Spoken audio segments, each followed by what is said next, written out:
இன்னைக்கு புரட்டாசி மாத பெருமாள் வழிபாட்டில் முக்கூடல்ங்கிற இடத்துல இருக்கக்கூடிய அப்பன் பிரசன்ன வெங்கடாஜலபதியை பக்தி செய்யலாம். முக்கூடல்ங்கிறது காஞ்சிபுரம் செங்கல்பட்டு மார்க்கத்தில் பாலாறு, செய்யாறு, வேகவதிங்கிற 3 நதிகள் சங்கமிக்கும் இடம்தான் முக்கூடல். இங்கே ஒரு அழகான கோவில் இருக்கிறது. வெளியேருந்து பார்க்கல சாதாரணமாக இருந்தாலும் உள்ள பெரிய கற்கோவில். இது ரொம்ப அருமையான கோவில். இந்த கோவிலை தொண்டைமான்கிற மன்னர் கட்டியிருக்கார். தொண்டைமான் திருப்பதி பெருமாளை தரிசிக்க செல்லும்போது, நீ இங்கே என்னை தரிசிக்க வர வேண்டாம், உன்னுடைய நாட்டின் மீது படையெடுத்து வருகிறார்கள்னு சொல்கிறாங்க. உடனே இவர் பெருமாளிடம் சங்கு சக்கரம் வேண்டி அதன் மூலமாக அந்த எதிரிகளை அவர் அழித்து வெற்றி கொள்கிறார்.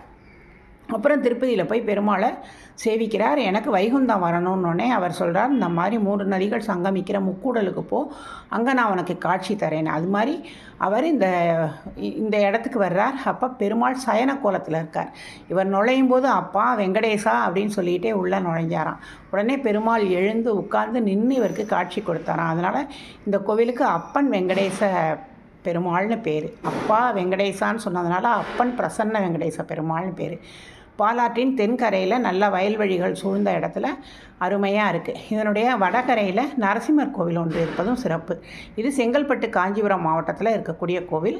சோழர்கால கல்வெட்டுகள் நிறைய இருக்குது. அந்த காலத்தில் இந்த கோவில் மருத்துவமனையாகவும் நிறைய மாளிகை இருக்கும் இல்லையா கோவிலை சுற்றி, அப்படியும் இருந்திருக்கு. அதை நாடி பார்த்து வைத்தியம் செய்யக்கூடிய வைத்தியர்கள் இருந்திருக்காங்க. 15 படுக்கைகள் கொண்ட மருத்துவமனையாக இருந்திருக்கு. நீர் கொடுக்க, உணவு கொடுக்க ஆட்கள், செவிலியர் எல்லோரும் இருந்திருக்காங்கன்னு சோழர்கால கல்வெட்டு சொல்லுது. சோழர்கள் நல்லா மருத்துவ சேவை செய்திருக்காங்க. அந்த மருத்துவத்தை காட்டக்கூடிய கல்வெட்டில் இது முக்கியமான கல்வெட்டு.